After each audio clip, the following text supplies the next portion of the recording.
Hello everybody, welcome to Retrogaming Superleagues. I'm Brian, also known as UKGN Zoidberg, and we're back after a short break for Christmas with a new year, a new setup that should hopefully make making these videos a bit easier for me, but the same way of ranking the games as always. On today's video, you're actually going to see multiple different types of games. You're going to see shoot-em-ups, platform games, adventure games, some driving games, and that's because we're doing a special category this time out where I'm looking at all the games on the Commodore Amiga that were based on movies. Now, I know movie tie-ins get a bit of a bad rap, so we're here to find out whether or not that's justified. As always, I'll be ranking the games in one of the 5 categories that you see before you: essential, recommended, good, poor, or rubbish. And as I always say, this is merely my opinion. If you disagree, I would love to hear where you would place the games in the comments below. Because there are so many games in this category though, I have had to split it into 2 parts. So part 1 is going to feature 39 games, and part 2 will be coming up in 2 weeks' time with even more of them. So without further ado, let's get to the first game.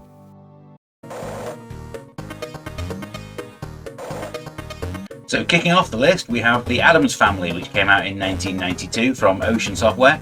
This is a game that I have featured on Retrogaming Superleagues before when I did Halloween games and platform games. And like I said on those videos, this is a superbly playable platform game that sees you exploring the many areas of the Addams house.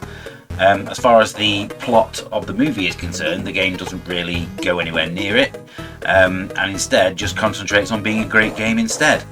Now, I know some people have complained about the lack of backgrounds on the Amiga version, but to be perfectly honest, I don't find it disappointing at all. I would rather have the smooth scrolling levels that this has got than the appalling push scrolling that was used in the Atari ST version. So definitely a great game that I am going to put straight in the essential category.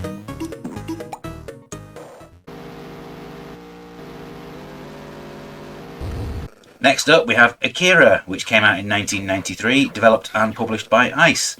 And to be perfectly honest, it's quite an achievement to take one of the most beloved sci-fi films, animated or otherwise, and butcher it so convincingly. Like so many games that we'll come to, this is a collection of multiple game styles, but none of them are in any way enjoyable. The opening level did have potential to be a Battletoads-inspired dodge-em-up, where you're driving the motorbikes, but it's ruined completely by awful collision detection and the fact that it sends you all the way back to the start whenever you fail. And to be perfectly honest, it's all downhill from there. The only way that I ever saw the later levels on this one was by using a level skip cheat. So I am going to put this one right down the bottom in the rubbish category.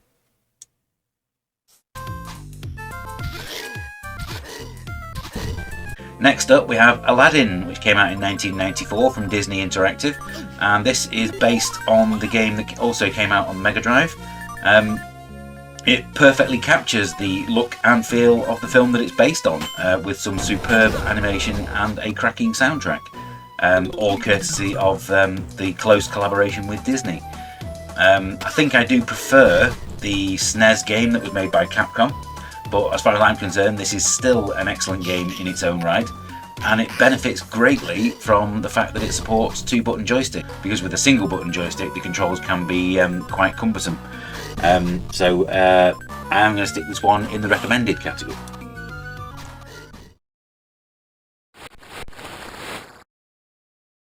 Next up, we have another game that came from the Mega Drive, Alien 3, developed by Probe Software and released in 1992 by Virgin Interactive. And this has very little to do with the movie that it's based on, as there is more than one alien and Ripley has a pulse rifle for starters. Despite that, it does a very good job of capturing the feeling of the Alien franchise, and it benefits from some really good presentation. Being a conversion from the Mega Drive, it doesn't play very well with a regular joystick, just like Aladdin, but thankfully it also supports 2-button pads, so that should be the way that you play it. And I think I'm going to stick this one in the recommended category as well, but I think Aladdin is probably just better than it.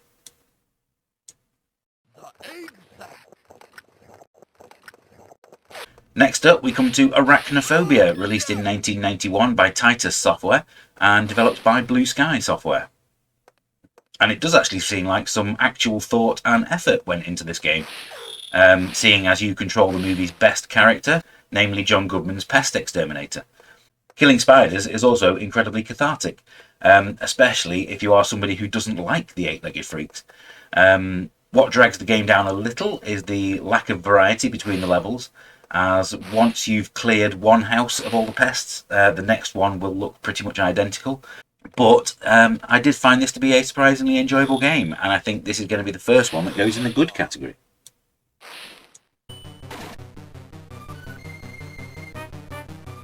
Now we come to Back to the Future Part 2, released in 1990 by Imageworks and developed by Images. And the moment you load this one up, you are greeted with an excellent version of Alan Silvestri's iconic score, adapted by David Whittaker, and it raises your expectations as soon as you load it.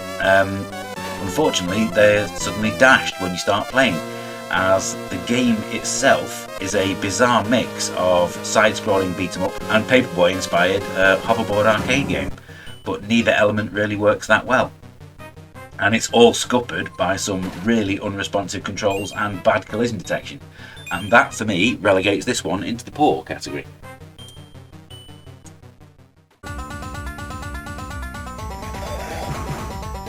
So now we come to Back to the Future Part 3, which came out the following year, 1991, once again published by Imageworks, and this time developed by Probe Software. And it's somehow even worse than the game that was based on Part 2. The first level is almost a mobile game in its approach, where you simply have to press the right button at the right time to avoid oncoming obstacles. And then the second level is, inexplicably, an upward-scrolling shooter that is essentially a character assassination of Doc Brown, as I don't recall him ever shooting anybody, and I didn't really play any further than that.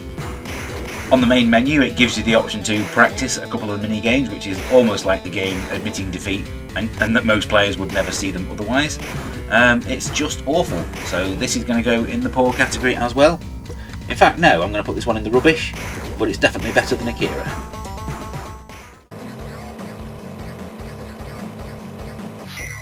Now we come to Batman the Movie, which came out in 1989, developed and published by Ocean Software. And this is a decent but flawed collection of game styles where the quality varies quite drastically throughout. The two platform sections that bookend the game are enjoyable in their own right, but a little bit unforgiving, which makes them frustrating to play through. The driving section, however, which makes up level 2, is absolutely fantastic. Right up there with some of the best racers on the Amiga. However, it's over far too quickly. And it begs the question, why wasn't Chase HQ handled by the team that made this, as that was released the same year? But I think this one's going to go in the good category, and I will probably put this one above Arachnophobia.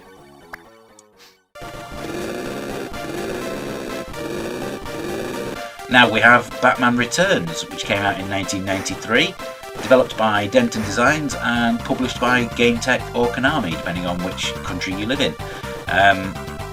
And Batman Returns is easily my favourite Batman movie, but it's also my least favourite Batman game, especially disappointing considering how good the Konami-made game on the SNES was. We know that Denton Designs can do better than this extremely basic fighting game, where most of the time your best chance of success is to simply stand still and hold the fire button. The graphics do have a nice bit of atmosphere to them though, despite the small characters, and they do capture the look of the film quite well, so there is that.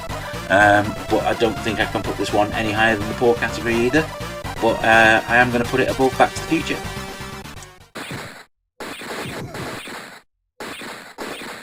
Now we come to Beverly Hills Cop, and released in 1990 from Tynesoft, and David Whittaker strikes again on this one with a pretty decent rendition of Axel F on the title screen. As for the game itself, it has some very generic and boring shooting sections and so-so 3D driving sections. The graphics are occasionally just above average, with some good parallax scrolling on the opening level and smooth 3D when driving. However, it does seem to forget the need to be fun and a game, so that's going to relegate it to the poor category. And I think I'm going to put this one between Batman and Back to the Future.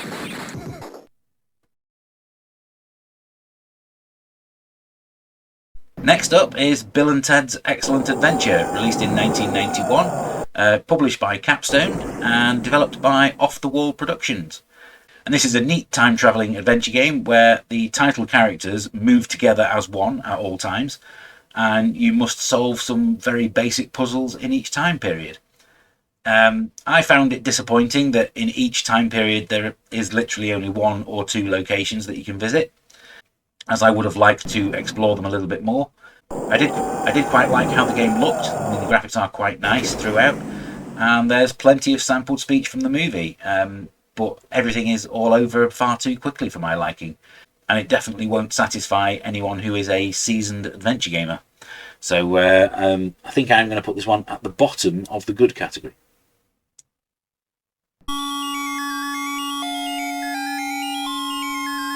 Next up we have the Black Cauldron, released all the way back in 1986 by Sierra Online, based on Disney's dark and divisive animated classic.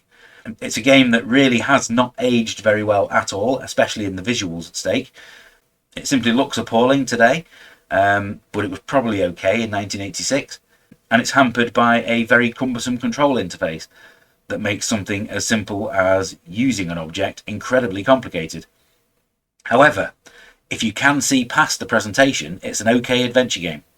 Not a classic, but definitely worth a playthrough. That's going to elevate it into the good category for me.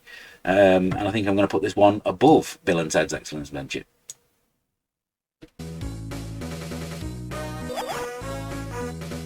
Next up, we have The Blues Brothers, released in 1991 by Titus Software. And it's good to see that the developers of this one realised that you can't make a game based on the Blues Brothers without making sure that it has a great soundtrack. And thankfully this has excellent renditions of the likes of Peter Gunn and Everybody Needs Somebody to Love as you're playing through the games.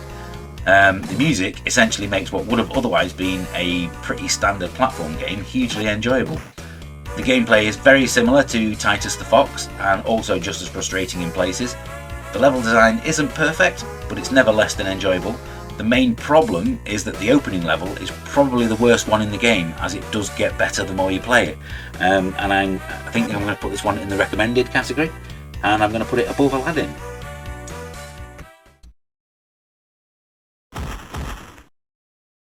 Next we come to Bram Stoker's Dracula, released in 1994 by Psygnosis. And if you've seen the movie of this one, quick question for you, what kind of game would you be expecting? Maybe a dark and gothic atmospheric adventure game? Actually, no. What you get is a really poor, tedious, borderline unplayable fighting game.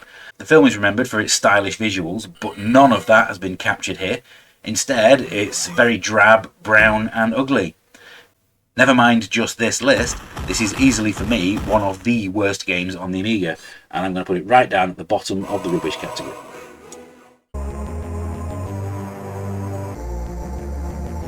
Now we come to Cliffhanger, released 1994 as well by Psygnosis, and this one was developed by Spidersoft. Another one of the 3 Sony Pictures titles that Psygnosis picked up at the time, and this is a slight improvement on Dracula, but not much.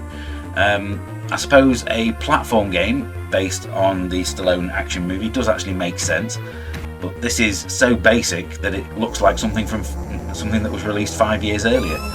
The central character that you control looks about as close to Sylvester Stallone as I do, and there were far too many occasions where I simply clipped through a platform when it looked like I should land on it easily. And so it's not quite rubbish, I don't think, but I am going to put it in the poor category, and I'm going to put it below Back to the Future Part 2.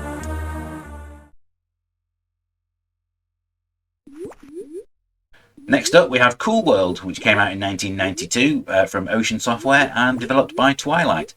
And the developer probably ended up lavishing far too much effort on this one, considering that the film was a monumental flop, both critically and commercially, but obviously they had no way of knowing that when they picked up the license. The graphics are pretty decent, and the game is a mishmash of ideas that don't quite gel, but it's still quite enjoyable. There are elements of Bubble Bobble, Double Dragon and Narc, but it gets boring pretty quickly due to the lack of a clear objective. It's definitely a game that's probably better than you might have expected, but I think I'm going to put this one towards the bottom of the good category, and I'm probably going to put this one above Bill and Ted.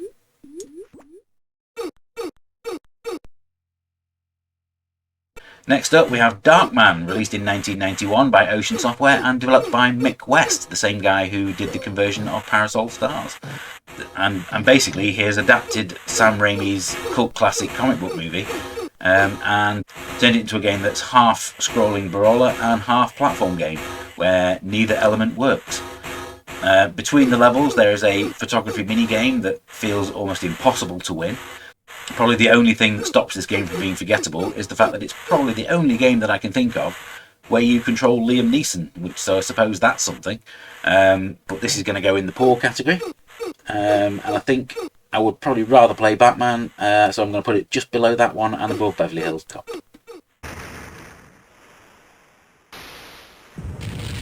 Next up we have Das Boot, released in 1990 by Mindscape and developed by 360 Pacific. It has none of the excellent film's tension exist in this game, but that's probably to be expected. It sits halfway between a full submarine simulator and an arcade game with a number of missions to undertake. The ability to practice any of the mini-games gives you a taste of the action straight away, and I felt was a pretty nice touch. It's got some nice 3D graphics all round. And I found it to be a surprisingly enjoyable game at the end of the day. This is definitely going to go in the good category, probably towards the top, and I think I'll put this one just above Arachnophobia.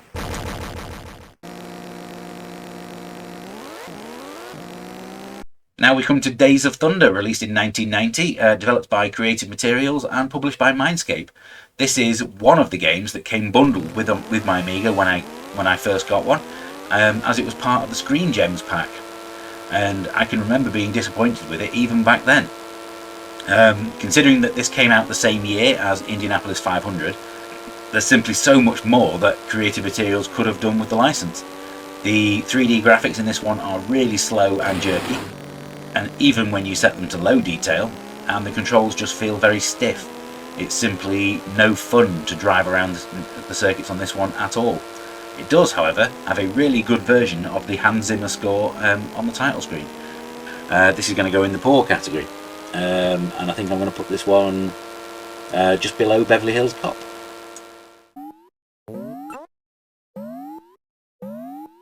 Next up we have Dennis, which came out in 1994, developed and published by Ocean Software. Now, first off, let me clear something up from an earlier episode of Retrogaming Superleagues, where I stated that this game was deliberately unfinished in order to meet a deadline. That was something that was told to me and a room full of other attendees at the Timeless Gaming Convention, but it's only partly true. There are actually two versions of the game that exist. One that was given away with the Desktop Dynamite pack, that does indeed have an impossible jump towards the end that prevents you from getting any further. The full retail version, though, is a full game that can be played from beginning to end. Not that you'd want to. Despite some good graphics, this is still a very bad game, especially when you consider that the in-house team at Ocean are capable of something like the Addams Family. This just felt lazy. So I am going to put this one in the poor category, but I'm going to put it just above Darkman. I think it doesn't deserve to go any lower than that.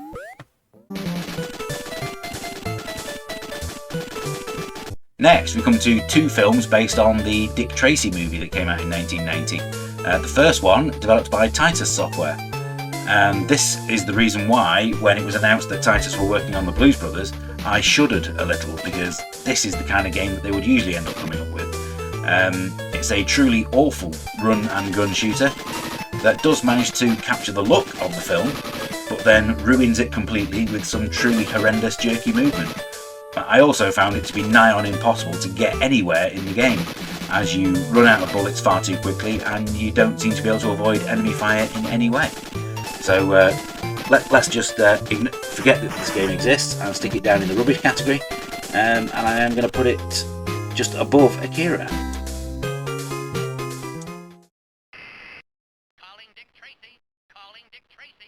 And that brings us to Dick Tracy, the crime-solving adventure, which was developed by Distinctive Software, the people that made Test Drive, and came out in 1991. This is an action-adventure game, and much more like it as far as the movie license is concerned. capturing the pulpy feel of both the movie and the comic strip. It's got some excellent graphics and lots of sampled speech, which really add to the overall package. The game actually plays a little bit like the original GTA, long before GTA was a thing, as you drive around the city to visit crime scenes and look for clues. It could have been an absolute classic if the various gameplay elements had been fleshed out a little bit, but ultimately it's a little bit disappointing, but not enough to go any lower than the good category, so that's where I'm putting it. And I think I'm going to put this one just above the Black Cauldron.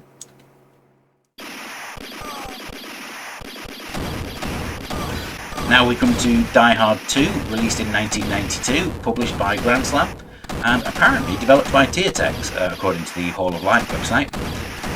And this is a truly woeful crosshair shooter with awful graphics, unresponsive controls and tedious gameplay. The mouse movement I found to be horrendously sluggish, and targeting enemies was very inaccurate with no option to configure it on the menus.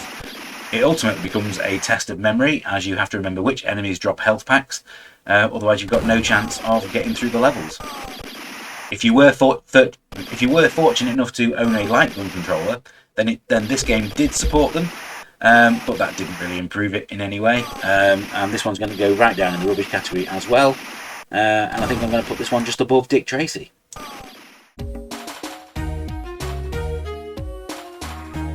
Next we come to Dune, released in 1992 from Virgin Interactive and developed by French team Cryo.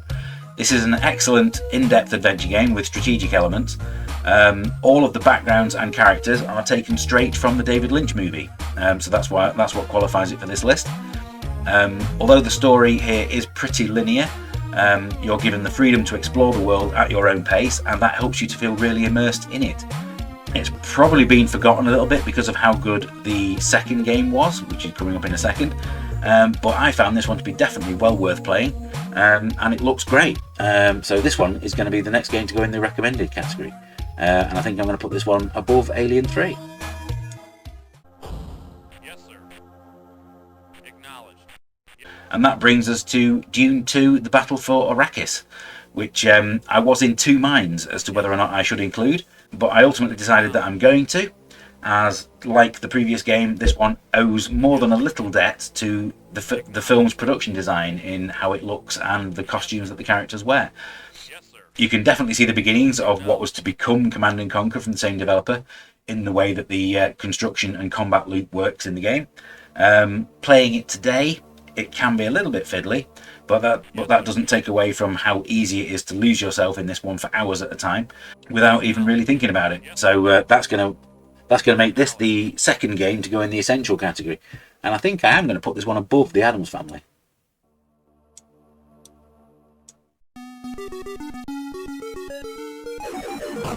Now we come to the first Star Wars game in the shape of The Empire Strikes Back, which came out in 1988, published by Domark and developed by Vector Graphics. And this is a great conversion of the second game in Atari's arcade trilogy. The action is fast, smooth and addictive, and the mouse control works a treat. None of the stages in this one do quite match the trench run from the first game though, but taking down AT-ATs with tow cables will never get old. You could argue that the action gets repetitive pretty quickly, but it is an arcade game after all, but I still think it's great. So this one's going to go right at the top of the recommended category.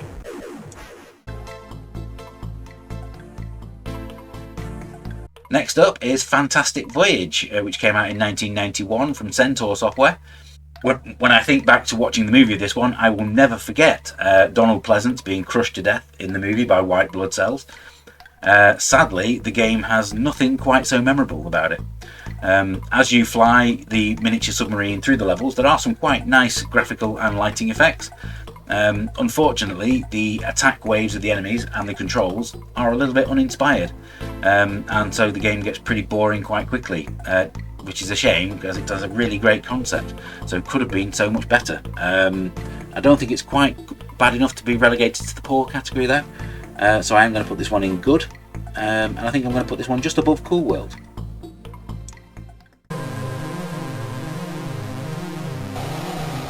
Next up we have Fright Night, which came out in 1988, developed by Steve Back and published by Microdeal. And rather than putting you in control of the vampire hunter that was played by Roddy McDowall in the movie, this game decides to put you in control of the actual vampire itself. The graphics are admittedly excellent, with some really big sprites and detailed backgrounds, but they are sadly let down by really boring gameplay. It feels like you've seen everything that the game has to offer in about 5 minutes, as there doesn't actually seem an awful lot to do, and avoiding some of the things that are going to drain your energy seems to be virtually impossible. So I don't really think I can put this one any higher than the poor category, and I'm going to put this one just below Darkman.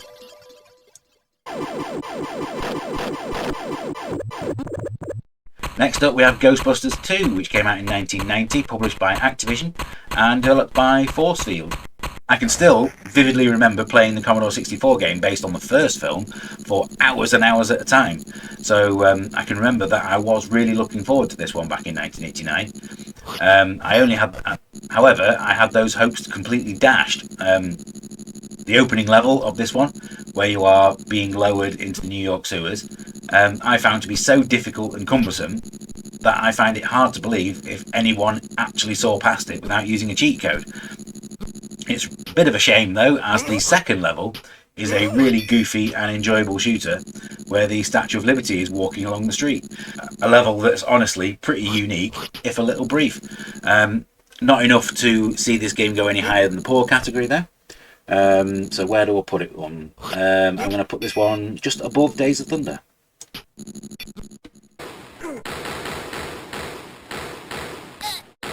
Next up we have The Godfather, released in 1992, published by US Gold and developed by Creative Materials. And before I go any further, I must give credit where it's due on this one, as the graphics by Pete Lyon are absolutely amazing and full of atmospheric detail. The soundtrack also fits the game really nicely too. The gameplay, sadly, is nowhere near at the level that you would want. It has some really slow and awkward side-scrolling sections, which are interspersed with all too brief shooting galleries which you control with the mouse, and those sections are at least enjoyable. I would say that it's a game that's worth playing through once with an infinite energy cheat enabled, just to see how good the graphics are. But once you finish it, you'll never want to play it again. So this is going to go in the poor category as well, and I think just because of how good the graphics are, I'm going to put it right at the top of the poor category.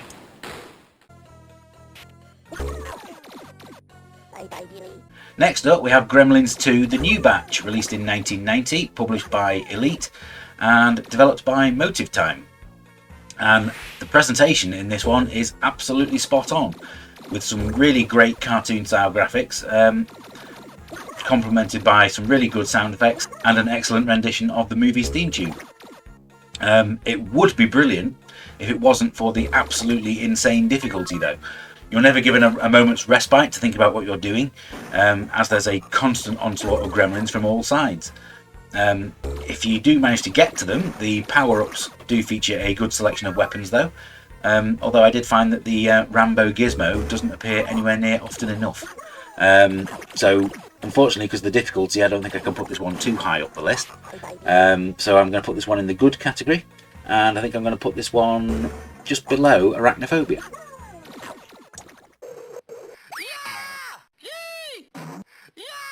Next up we have Hare Raising Havoc, which came out in 1992, once again developed by Blue Sky Software, the people that made Arachnophobia, and this one was published in the UK by Infogrames. And this was another game that I was in two minds as to whether or not to include. It's not directly based on a movie, but it is definitely based on the Roger Rabbit shorts. And it's a beautiful looking interactive cartoon. Basically a trial and error puzzle game that encourages you to meter out as much pain to Roger as you possibly can. It can be amusing at times, but unfortunately it's one of those games that once you've completed it, there's not really any reason to play through it again.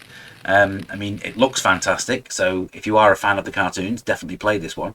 But I don't think I can put it above the good, any higher than the good category. And I'm going to put this one just below the Dick Tracy game.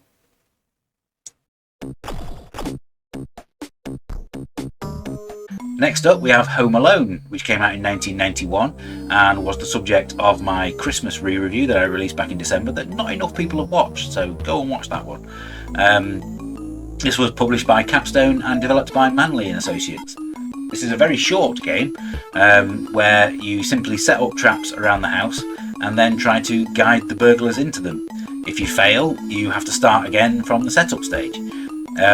Unfortunately, it's completely spoiled by horrible controls, which stop the game from being anywhere near as entertaining as it might have been, and it probably would have worked better as a straight point-and-click adventure game controlled with the mouse. You will honestly have seen everything that the game has to offer in less than 30 minutes. So for that reason, I'm going to put this one in the poor category. If you want to know more, go and watch my video. This is going to go below Beverly Hills Cop, I think.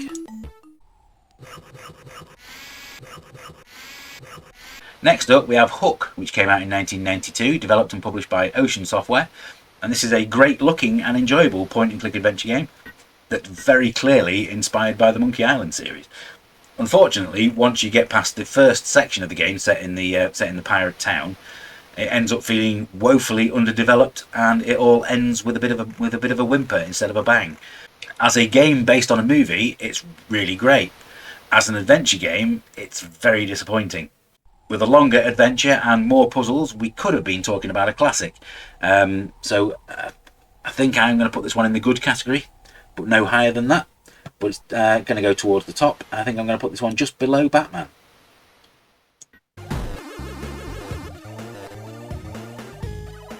Next up we have Hudson Hawk, which came out in 1991, developed by Special FX and published by Ocean Software. I found this one to be a really enjoyable and great looking platform game based on the Bruce Willis flop. But the floaty jumping physics and poor level design nearly ruin it completely. You will get used to the controls after playing it for a while, but that initial period might end up putting you off through too much frustration. The cartoon graphics really do liven up the game though, as there are plenty of humorous little touches throughout. That's just about enough to make it worth playing. So definitely not a poor game. This is going to go in the good category, and I think I'm going to put this one above Arachnophobia.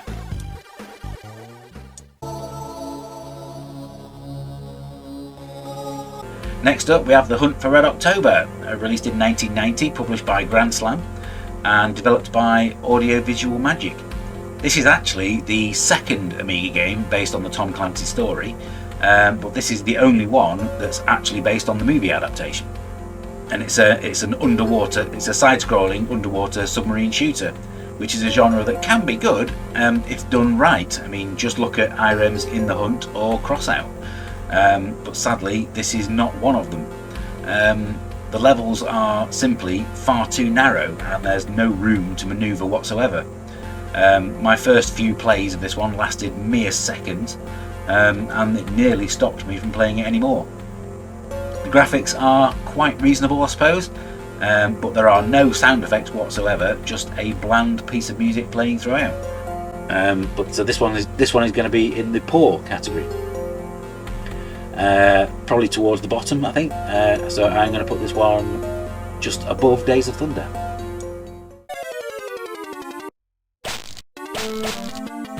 Let's finish off the video with 3 games based on the Indiana Jones series.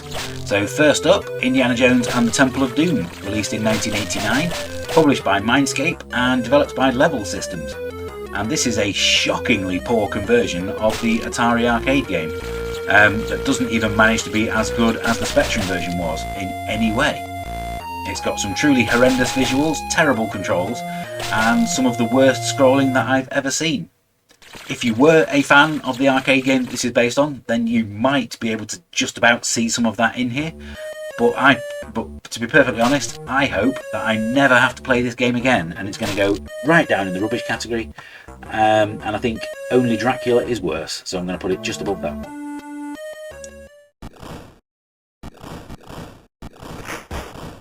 Next up, we have Indiana Jones and the Last Crusade. Now, this was famously done twice in 2 different games. First up, the action game was developed by Tiertex and released in 1989. And I know Tiertex get a lot of stick, But this game does have some really good ideas in this one, such as the need to keep collecting torches so that the level isn't plunged into darkness.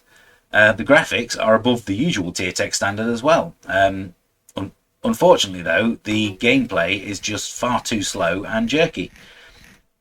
Whichever member of the development team thought that it was a good idea to limit the number of times that you can use the whip was sorely mistaken, as that just robs the game of any potential fun. So not a great game in any way really. I think I'm going to put this one, I don't think it's bad enough for the rubbish category, so it's going to go in the poor. And I think I'm going to put this one just above Fright Night.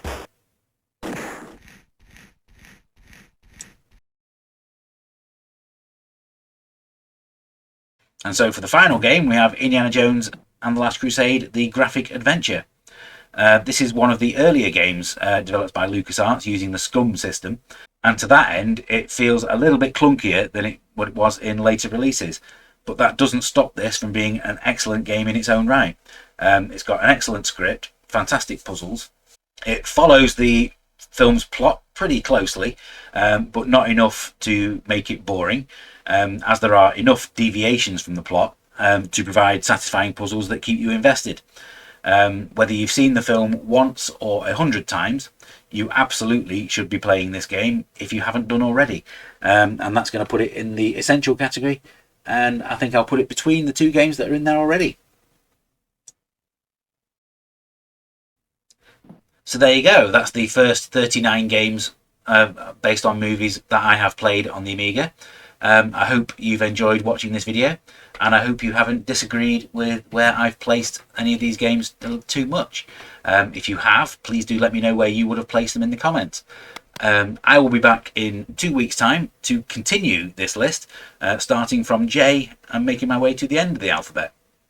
So I hope you can come back and join me for that one. If you have enjoyed this video, please make sure you give us a like and subscribe, and maybe consider becoming a channel member as well, as that will mean that you can watch the next part earlier than anyone else. So until next time, happy retro gaming. Bye for now.